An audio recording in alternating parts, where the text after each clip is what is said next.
All right, welcome. Today, we're jumping into the deep end with just a single, incredibly potent verse from the book of Revelation. You're going to see it's jam-packed with commands, powerful metaphors, and a really specific formula for what the text calls divine justice. So, let's get right to it. And here it is, Revelation 18, verse 6. Now, just reading it straight, it sounds incredibly harsh, right? It sounds like this really intense command for vengeance. But what's actually going on here? What do these words really mean in their original language? And what kind of justice is being laid out? That's the puzzle we're going to piece together today. So, let's start at the very beginning of the verse, because it doesn't open with a gentle suggestion. Oh no, it opens with a crystal clear, direct order. The original Greek kicks off with this word, aporote. It translates to repay her, or give her back what she's due. This is not a maybe, it's not a you should probably, it is an imperative, a command from a divine authority. And that sets this incredibly serious tone for everything else that's about to unfold.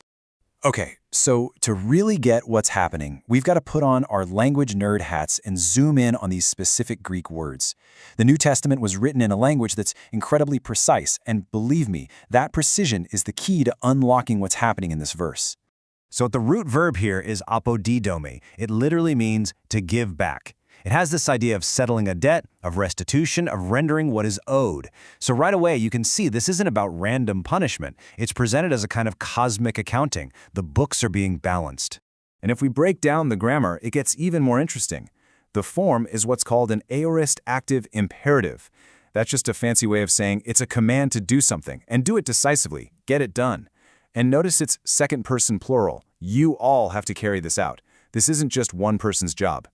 And then you see that cross-reference to Romans. It shows this isn't some rogue idea.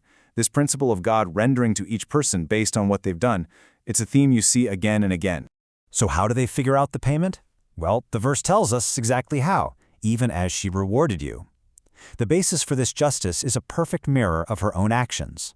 The standard she used on others is now the standard being applied to her. It's not arbitrary at all. It is meticulously proportional. But right here, just when you think you've got it figured out. Okay, proportional payback. The verse takes this absolutely dramatic turn. We move from simple repayment to something that feels a lot more like exponential justice. Let's look at the math. Because the command isn't just to repay, it's to double it. This is where the intensity of the judgment just skyrockets, and it's not just a passing comment, it's stated twice for emphasis. The Greek word doing all the heavy lifting here is diploo. It means exactly what you think, to double, to multiply by 2. What's really fascinating is that this word is actually pretty rare in the New Testament, which means when it is used, like here, it's meant to hit with some serious force. And just like the command to repay, the command to double, diplosate, is also an imperative. It's a direct order. But check out that cross-reference. It's amazing. The same root word is used in 1 Timothy when it says that good church elders are worthy of double honor. This shows you the word itself isn't good or bad. It's a multiplier. In one place, it multiplies honor. Here, it's multiplying judgment. And the point is really hammered home with that repetition. Double unto her double. The Greek construction, diplasate dipla, is just designed for maximum emphasis. This is way beyond an eye for an eye. This is a calculated, commanded escalation. Okay, so the verse then shifts gears. It moves from the math of justice to this incredibly vivid and powerful metaphor, the cup. Now, this image of a cup shows up all over the Bible, and here it's doing something very specific. The word is poterion, just a simple cup or a drinking vessel, but in the language of Scripture, a cup is rarely just a cup. It can be a symbol of blessing, of communion, or, like in this case, it can be a symbol of God's wrath and judgment. And the verse says this cup is mixed. The verb is keronomy, to mix, to mingle, to blend. So the idea isn't just filling a cup with water. It's about being a bartender of judgment, concocting a specific, potent cocktail. And check this out. This is where the poetic justice just leaps off the page. The verse uses the same root verb for 2 different actions. First, ikaresin. She mixed her cup in the past. That's what she did to others. Now the command is karasate. You all mix a cup for her. The exact thing she did is being turned right back on her. And this is where it all clicks together. This cup of judgment is a direct callback to the golden cup from the chapter right before this one, the cup she used to deceive and corrupt the world. So the very tool of her evil becomes the vessel of her punishment. And now it's being filled with a double shot. So this brings us to the biggest question of all, doesn't it? We've unpacked the what, the repayment, the doubling, the cup, but now we have to tackle the why. Why this intense escalation? I mean, if justice is supposed to be proportional to her works, why double it? Why isn't a one-for-one repayment enough? Well, the answer seems to be tied to a really important theological principle about the connection between knowledge and responsibility.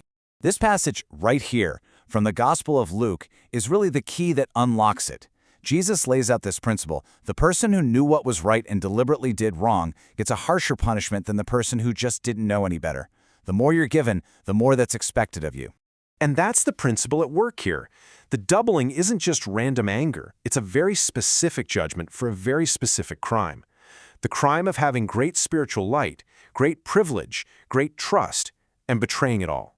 So the argument is that this judgment is for an entity that should have known better. It had the scriptures, the law, the prophets. It was entrusted with God's truth. It knew God's will, and it chose to go the other way. And maybe worst of all, it used its spiritual authority not to help people, but to lead them astray. And that right there is the heart of this verse. That double portion isn't just blind rage. It's presented as a precise, almost legal form of justice reserved for the ultimate spiritual crime, taking the truth of God and twisting it into a weapon for power and abuse. So all of this leaves us with a pretty heavy thought to chew on. We've just dissected an ancient principle that says more knowledge brings more responsibility. So what does that mean for you and me? What does it mean for us living in an age where we have more access to information than any other group of people in all of human history? It's a question we're thinking about.